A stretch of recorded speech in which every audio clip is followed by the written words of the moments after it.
Comment ça peut être pire qu'avant?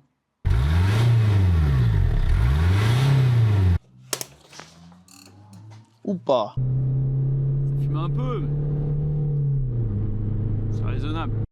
Salut les gars, bienvenue sur la chaîne Multiplatonique et bienvenue dans cette nouvelle vidéo dans laquelle je vais vous parler de mon nouveau projet. Que comme vous pouvez le voir, je suis confortablement assis sur une Clio 2. C'est une Clio 2 1,5 litre DCI de 65 chevaux. C'est une voiture que j'ai achetée pour la modique somme de 200 €. Je vous laisse imaginer l'état du bestiau. À l'heure actuelle, elle totalise 225 000 km. Donc en octobre, je vais faire un rallye de 7000 km avec mon meilleur pote Victor. Ça s'appelle le Clio Tour. C'est un rallye un petit peu comme le Twingo Red qui est uniquement dédié au Clio 1 et au Clio 2. Donc il y a presque 100 heures de travail dans cette vidéo pour pouvoir remettre la Clio dans un état potable et pouvoir l'emmener dans le désert. Donc installez-vous confortablement. Il va y avoir un paquet de choses de remplacer sur cette bagnole, un paquet de galères aussi. J'espère que la vidéo va vous plaire, je vous souhaite un bon visionnage.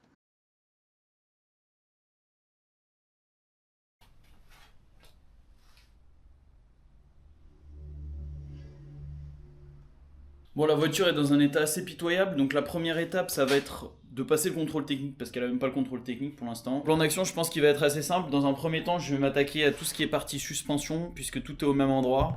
On va faire les biellettes de direction et les biellettes de suspension, ainsi que les silence blocks de barre stabilisatrice. On va remplacer le filtre à carburant, le filtre à huile et le filtre à air, pour un entretien classique, on va dire. Le support moteur de boîte, donc l'anti-rotation, il est complètement rincé. Les caches poussières de direction, on va les remplacer aussi, c'est un sujet de contre-visite. J'ai commandé un commodo d'occasion. Ensuite, on s'attaquera au kit de distri. En plus de ça, on va faire une bonne vidange. Et ensuite, on ira rouler avec la caisse pour s'assurer que tout va bien. Bon, on a tout ce qu'il nous faut, en espérant que je ne me suis pas trompé sur les pièces. On n'a plus qu'à s'y jeter. C'est parti.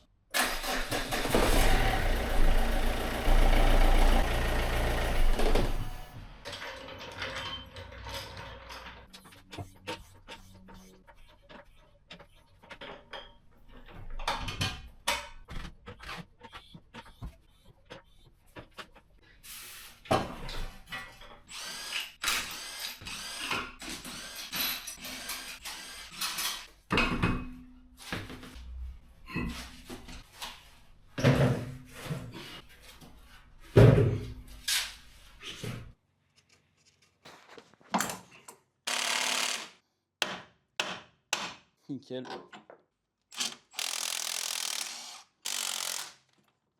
Ok. Belle. Hop. Belle.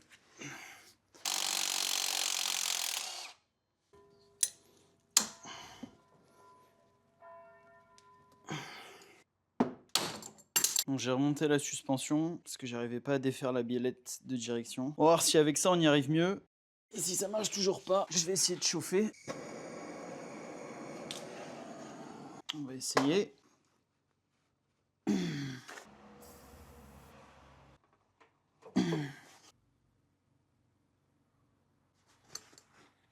C'est bon. Après, je sais pas combien de temps de galère. Je l'ai eu. C'est un chantier. Oh la vache.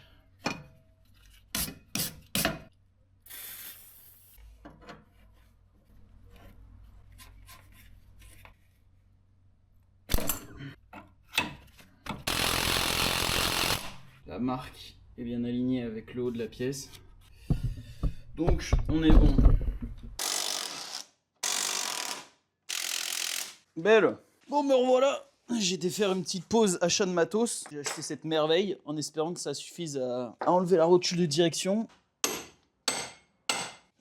Ça a l'air et ça a pas l'air en même temps. La méthode de persuasion a fini par payer.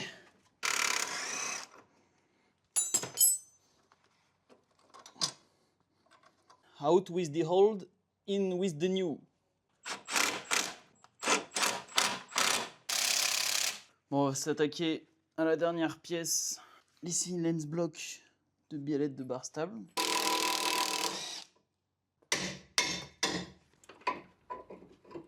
C'est impressionnant.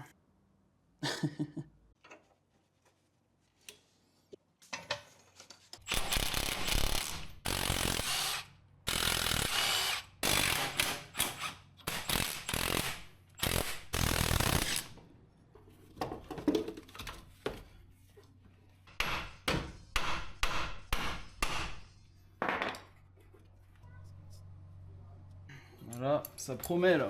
J'arrive même pas à défaire le coup.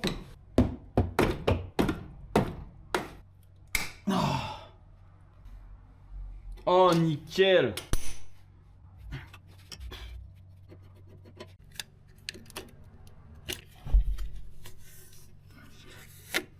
On remet un bout de neuf du coup. Hop.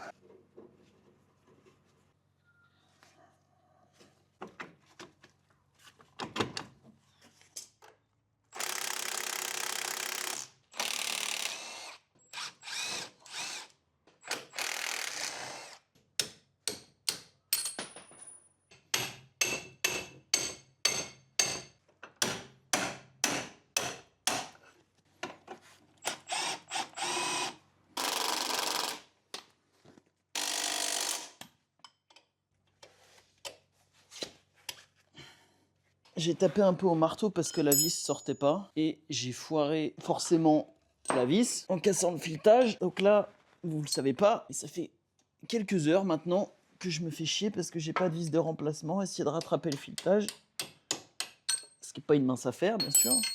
Écoute, ça a l'air de serrer. Ok, c'est bon. On va s'occuper du silence block qui relie la barre stable au triangle.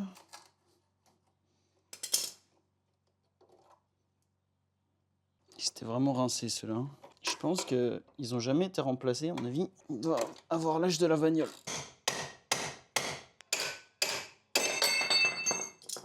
C'est un truc de fou. Il n'y a pas un truc qui est pas rouillé sur cette bagnole.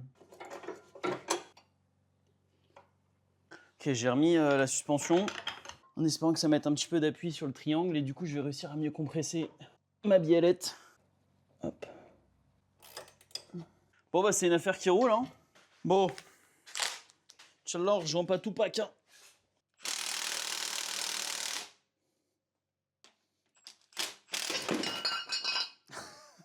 Demandez pas comment je vais le remettre, j'en ai aucune idée. Ça m'a l'air d'être une idée de merde. Je sais pas pourquoi, mais je le sens là.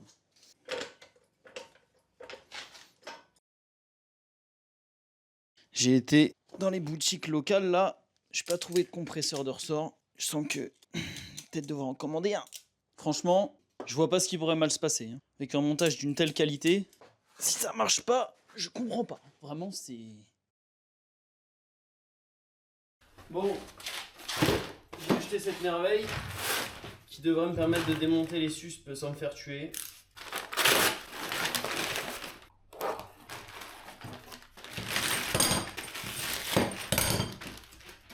On va commencer par celle que j'ai déjà essayé de démonter la dernière fois.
Bagnole, n'importe quoi.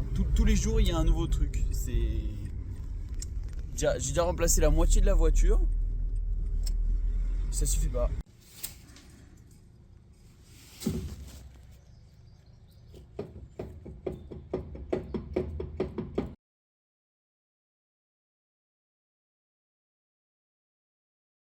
Ah!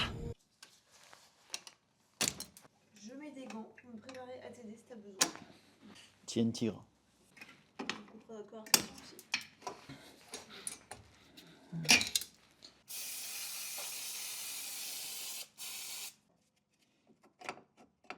Voilà.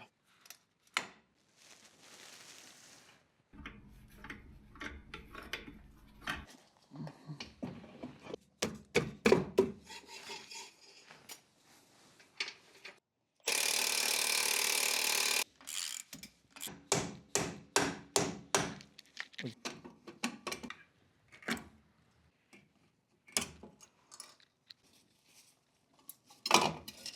C'est ultra cancérigène, regarde. Ok.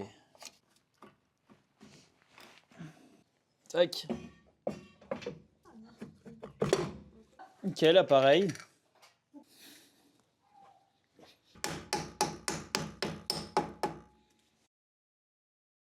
Bon, pour commencer, on va retirer le cache en dessous. On profitera de la distrie pour changer le support moteur. Je crois que ça s'appelle un support anti-couple ou un truc comme ça, parce que ça empêche le moteur de tourner en fait. Ou anti-basculement peut-être. Peut-être plus anti-basculement qu'anti-couple. Waouh. Il est dans un état le truc. Putain, c'est pour ça que j'avançais pas. Je suis lesté en fait. Bon, je vous emmène avec moi en dessous de la voiture. On va faire une petite inspection. Déjà, le premier truc qu'on voit, c'est que c'est extrêmement gras. Deuxième truc qu'on voit, c'est qu'on a un cardan de déboîté. C'est normal en fait, j'ai retiré la suspension à droite, donc j'ai un petit peu tiré dessus. Troisième truc qu'on voit, c'est que notre bon vieux support moteur, il est complètement rincé. Donc ça tombe bien, on en a un nouveau en remplacement. C'est un truc de ouf, regardez comment je bouge le moteur. Oh le beau FAP, qui va bientôt voguer vers d'autres horizons. Je sais pas si vous arrivez à voir, mais là il y a des marques. C'est ici que je vais mettre mon cric pour pouvoir soulever le carter, pour me faire un petit peu de place pour intervenir sur la distrie. Il y a une des fuites d'huile qui vient du support de filtre à huile, visiblement. Je vais peut-être le démonter pour regarder s'il n'y a pas des joints à changer ou des choses comme ça. Ça risquait pas de rouiller.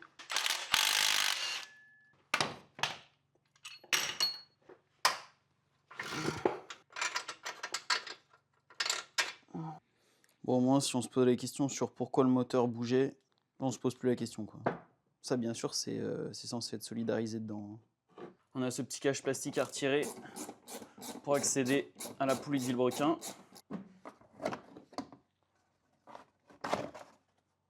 Bon, par ici, j'ai accès à mon écrou de vilebrequin, donc on déposera la petite barre là pour se faire un peu de place. Je pense que je vais aussi descendre un peu mon moteur pour avoir plus facilement accès, parce que vous voyez, à hauteur, là, j'ai pas beaucoup de place pour mettre ma clé. Donc...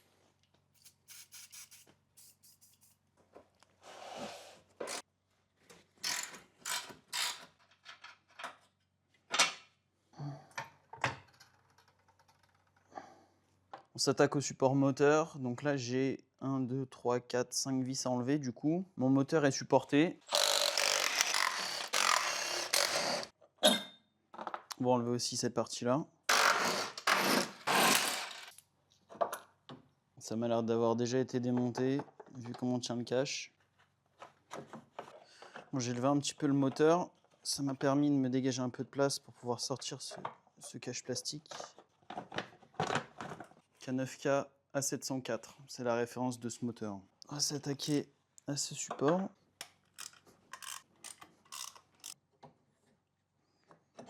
On commence à avoir une belle vue sur la distrie. La prochaine étape, ça va être de déposer la courroie accessoire. Donc pour ça, il faut que j'accède au tendeur. Et l'écrou pour le desserrer est juste au bout de mon doigt là. Ok, donc j'ai vérifié le calage de mon moteur. Là, je ne sais pas si vous arrivez à voir, mais j'ai mis une clé Allen de 6 pour pouvoir bloquer au niveau du vilebrequin. Au niveau de la poulie d'arbre à cam, les trous tombent en face. Et au niveau de la poulie de pompe de pression, j'ai bien le marquage qui arrive en face de mon écrou. Là, c'est ce qui est recommandé pour ce véhicule. Bon, la prochaine étape, c'est de défaire l'écrou qui tient la poulie de vilebrequin. Donc pour ça, je vais bloquer mon moteur avec un tournevis. Et je vais prendre une rallonge parce qu'apparemment, cet écrou est très serré. Ok, donc il est sorti assez facilement en fait. Ouais, let's go.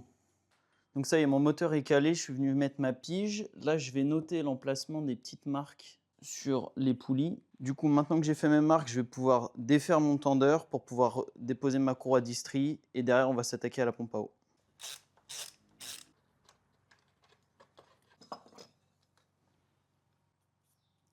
Ok, il était encore bon ce galet tendeur. La courroie distrait, elle est aussi en plutôt bon état. Bon, on voit que les marques entre l'ancienne et la nouvelle concordent, donc c'est bon signe, ça veut dire que le moteur était bien calé. Bon, apparemment, sur cette voiture, il n'y a pas de bouchon de vidange pour le radiateur. L'option devait coûter trop cher. Et honnêtement, j'ai un peu la flemme de déposer une durite là. Donc je pense que ce qu'on va faire, c'est qu'on va déposer la pompe à eau. Ça va pisser un petit peu le liquide de refroidissement, mais c'est pas grave. Bon, la pompe à eau est sortie. Elle n'était pas en mauvais état, honnêtement. Ça va. Par contre, ils ont utilisé de la pâte à joint pour pouvoir faire l'étanchéité. Et du coup, c'était une grosse galère à enlever. Je viens de passer quasiment une demi-heure à refaire le plan de joint. Maintenant que c'est propre, on s'attaque au remontage.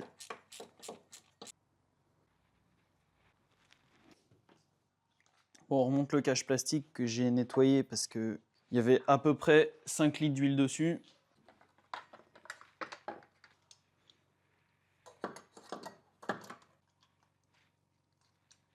On voit que là, mon vilebrequin n'est pas aligné, il a peut-être bougé un petit peu, étant donné que la clavette n'est pas à la verticale. Je vais remettre ça.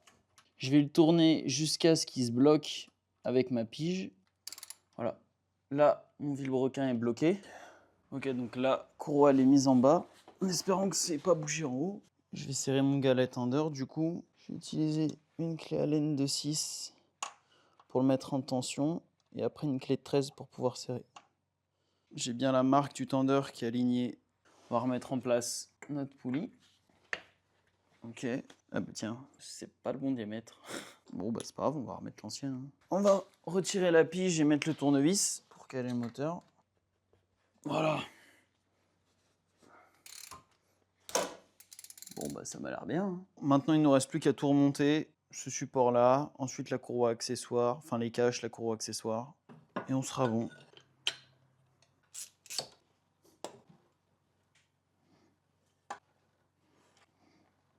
On s'attaque à la partie la moins fun de l'expédition. Pronostic, combien de temps je vais mettre à remettre cette courroie accessoire? 5 minutes, 30 minutes, 45. On va installer le support moteur du coup.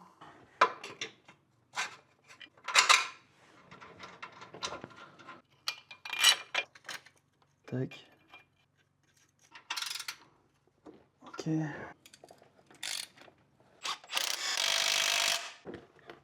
Ok, c'est bon.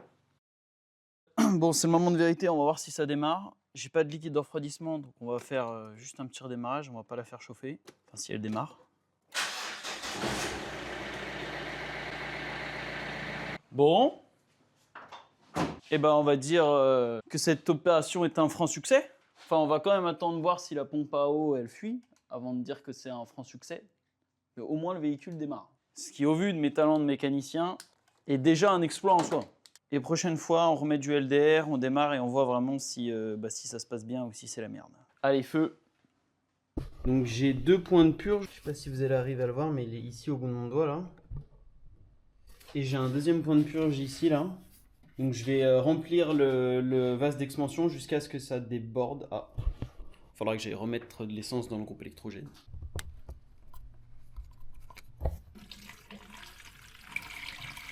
Ah.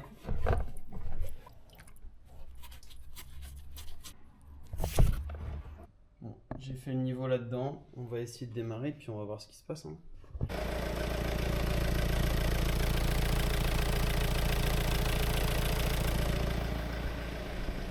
Bon bah ça tourne pas mal. Je vais essayer de la laisser chauffer un peu, voir si tout était ok. La voiture a l'air de chauffer normalement.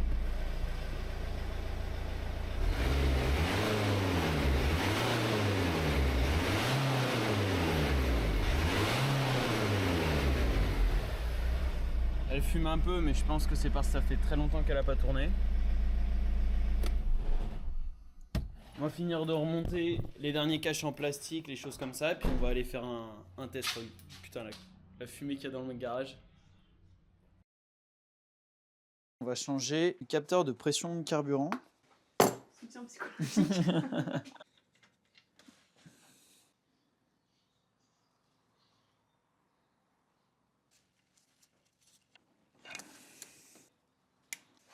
C'est hyper inaccessible.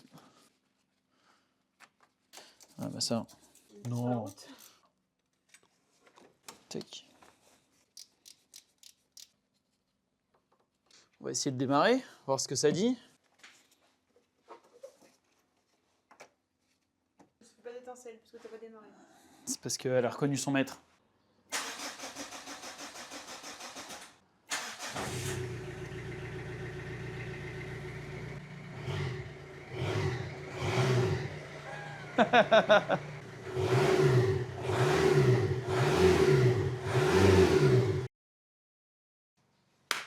Donc là, on attaque directement par le haut. Fastoche. Finger in the nose. Hop. Tac. Tac. Alors ça par contre, je sais pas du tout comment ça se débranche. Bon, comme ça. Ça, c'est les bougies de préchauffage. En fait, le diesel, pour démarrer, tu as besoin d'une certaine température. Et du coup, tu as des bougies qui préchauffent, qu'on appelle la chambre de combustion. C'est là où il y a le cylindre qui monte et qui descend. Et comme ça te fait un levier. Tiens, essaye là. Belle. Parfait. Ok, donc là, on a déposé les 4 là. Maintenant, ce qu'on va faire, c'est qu'on va les marquer pour pas se tromper au remontage. Un point. Lui, on va lui faire 2 points. Putain, lui, on va lui faire 3 points. Et lui, on va lui en faire 4. Ça, c'est les injecteurs du moteur, ça. On va changer les rondelles qui sont en dessous. Là, on voit bien qu'il y a un injecteur qui est beaucoup plus gras que l'autre. Et alors là, est-ce que ça va être compliqué de sortir les injecteurs? Ça, c'est la vraie question. Ah, il bouge. Ouais. Bien joué. Et de 1. Voilà la tête du premier injecteur. Oh. Yes. Belle. Facile. Hein. Ouf. Bon, on n'a pas la soirée là. Mène-toi. Comme le mal alpha que tu es là. Fais ton rire de riche.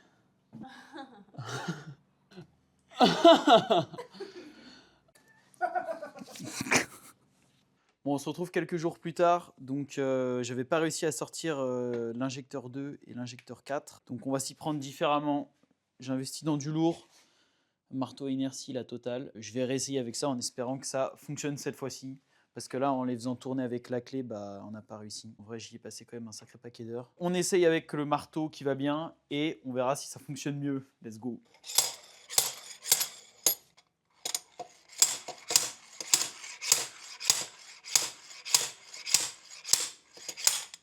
Bon, vous pouvez voir pourquoi il était resté bloqué.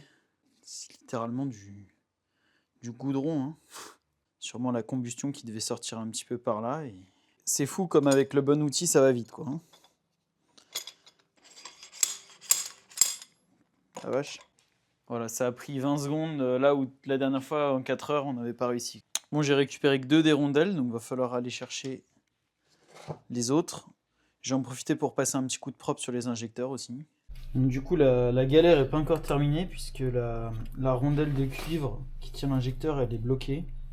Donc là, j'ai une vis qui est biseautée en boule. Je vais essayer de récupérer la rondelle avec ça, mais c'est pas gagné. Bon, bah nickel, j'ai réussi à la sortir. Je vais nettoyer du coup les puits là d'injecteurs, les remettre propres, passer un coup sur les injecteurs et puis après on va tout remonter ça avec des rondelles en cuivre neuve.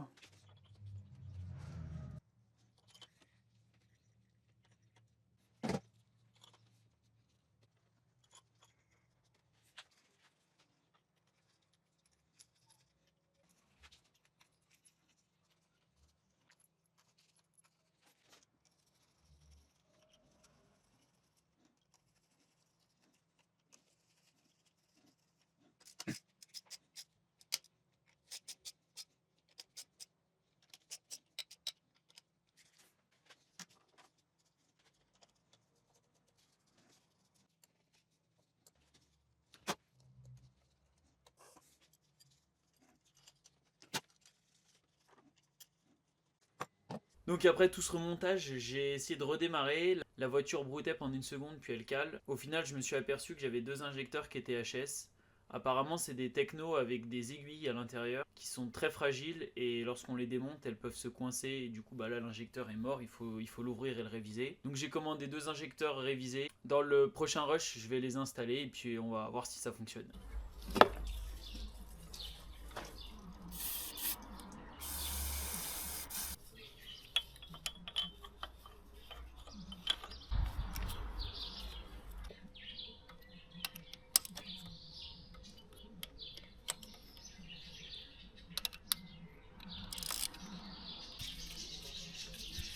Donc les deux injecteurs d'occasion que j'ai achetés là sont remontés. Donc sur les cylindres 1 et 2, on va essayer de redémarrer.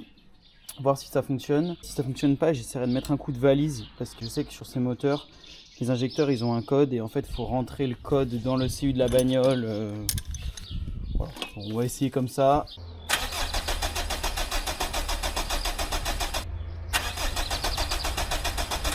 J'ai oublié, mais j'ai pas resserré le haut des injecteurs pour purger l'air dans le système, donc c'est normal que ça n'ait pas démarré. Je resserre ça et on va essayer.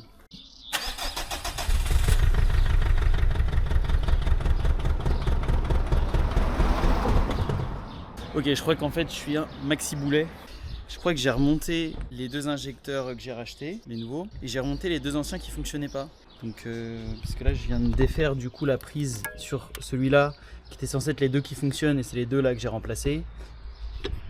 Et au final, bah, ça n'a rien changé. Et je pense que si je retire la prise de celui-ci et que j'essaye de démarrer, normalement ça devrait faire pareil, le même démarrage de merde.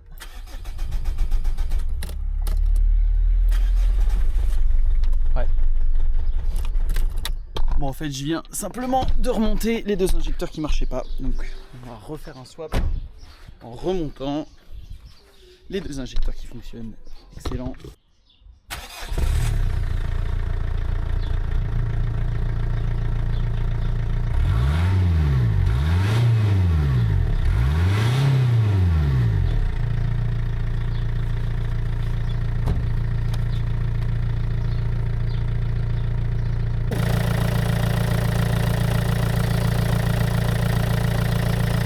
Bon, on se reprend un peu plus tard. J'ai changé le CNS block anti-basculement, mais je trouve que le moteur bouge encore pas mal.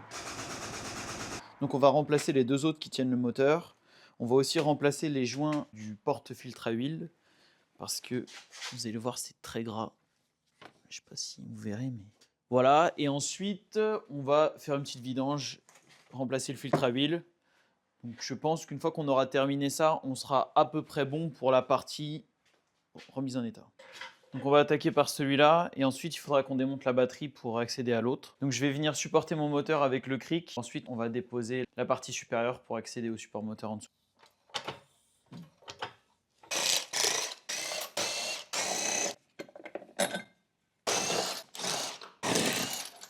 Bon, il est quand même assez fatigué l'ancien CNS block, hein. On voit qu'il y a des cracks ici, il y a des cracks partout en dessous. Il commence même à se déliter. À mon avis, ça va faire du bien.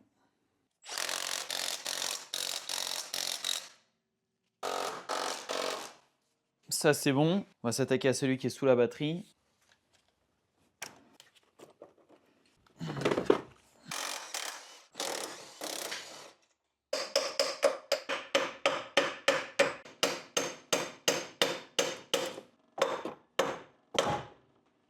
C'est bon.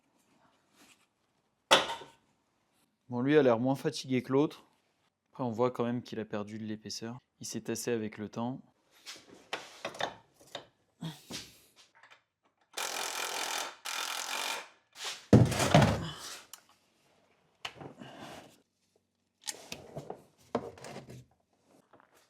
On va s'attaquer au filtre maintenant. Tac. L'huile, elle est noire. C'est impressionnant. Ou pas. On va déconnecter la batterie avant de faire cramer tout le CU.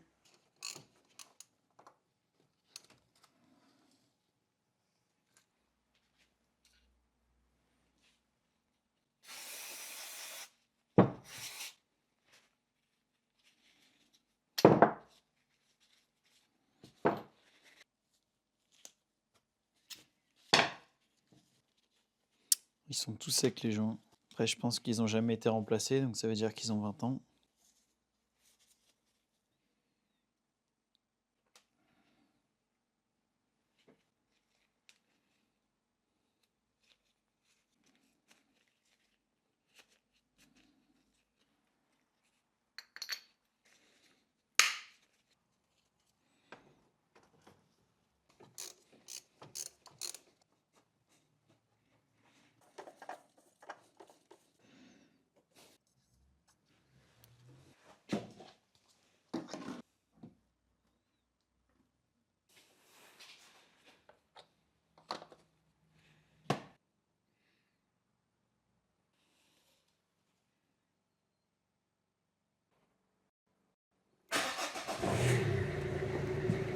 On s'attaque maintenant au filtre à carburant.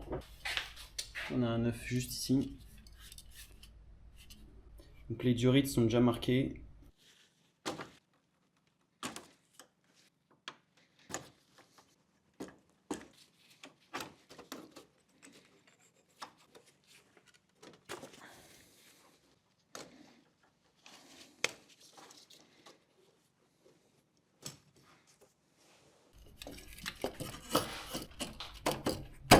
Il y a une poire d'amorçage juste en dessous, là, je suis en train d'appuyer dessus. Je viens de recommander un petit lot de pièces détachées pour régler 2-3 soucis. Donc j'ai commandé des vérins de coffre parce que le coffre se casse un peu la gueule. La platine pour les ampoules de feu arrière. Ensuite les silence blocks de Barstab parce que j'ai un claquement dans le train avant. Bon, on va s'attaquer aux silence blocks de Barstab qui sont complètement rincés. Que ce soit lui ou lui qui globalement est dans le même état. J'avais essayé de le faire sur une Twingo, ça avait été un enfer. Donc j'espère que je vais même m'en sortir avec ce véhicule. En fait, les nouveaux silence blocks forcément sont moins tassés que les anciens.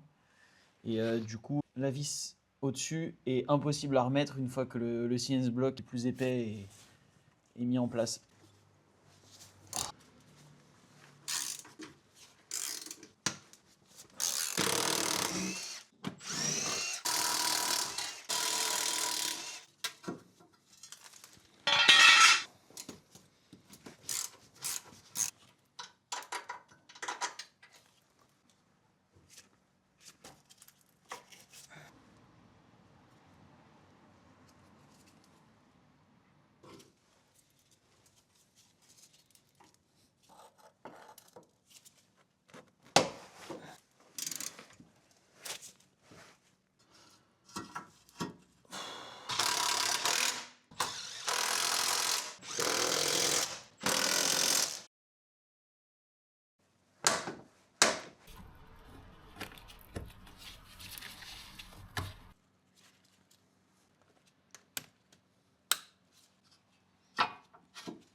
Bon, ça y est, c'est remplacé.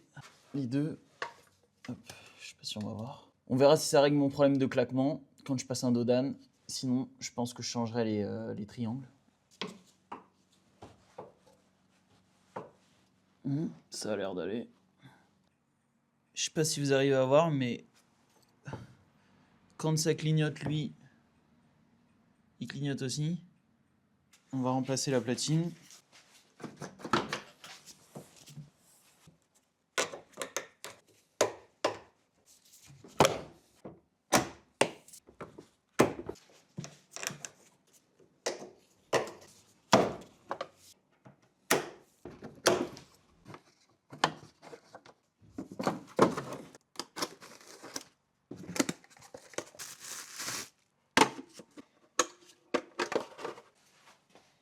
Oh, super ça.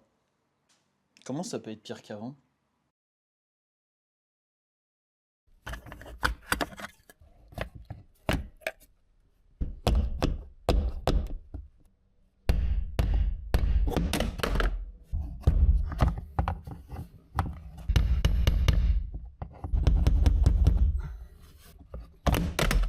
Putain!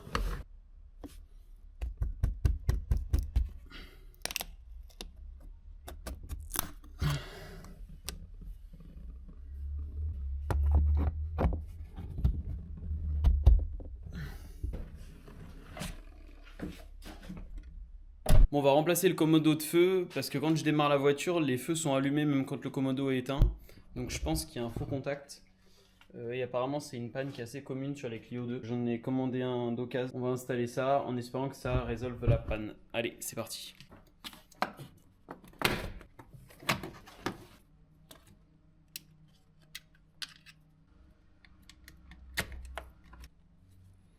Ça a l'air d'être les mêmes pièces.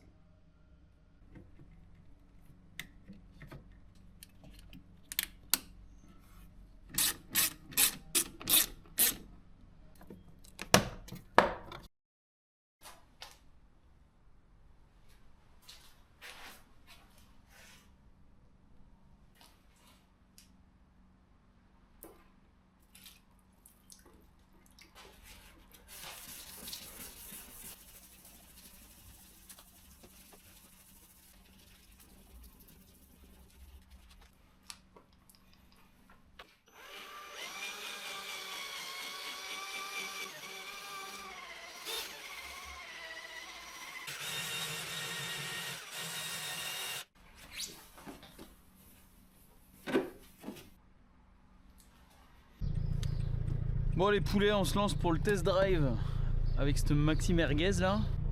Donc c'est la première fois qu'elle roule depuis, je pense, presque 6 mois. Il y a plusieurs trucs qu'on va regarder. Déjà on va regarder si le tableau de bord à partir de 3000 tours minute il se transforme en sapin de Noël, parce que c'était un des soucis de la caisse. Beaucoup trop de trucs qui allaient pas sur cette bagnole, beaucoup trop de surprises.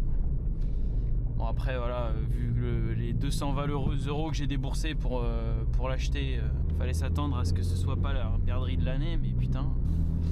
J'ai pas recodé les injecteurs, on va voir si j'ai un défaut qui apparaît. Ah bah j'ai encore le sapin de Noël, excellent. Et non, vous pensiez que c'était terminé? Vous pensiez qu'on avait enfin résolu tous les soucis de cette voiture? Pas du tout. Voilà. Oh.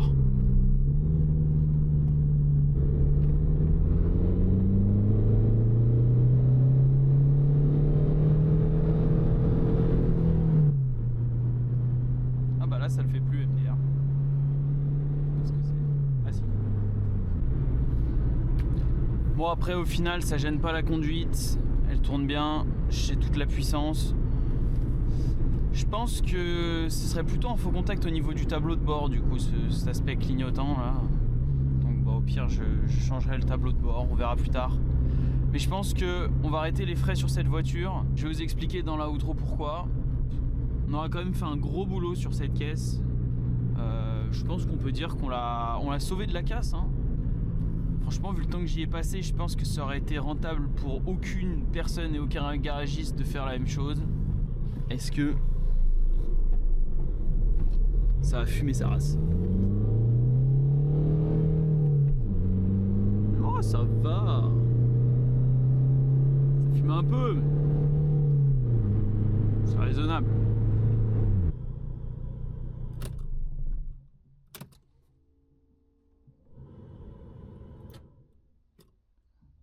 Ah, excellent. Bon. J'en peux plus de cette caisse. C'est un enfer, sérieux. Bon, on va conclure la vidéo là-dessus du coup.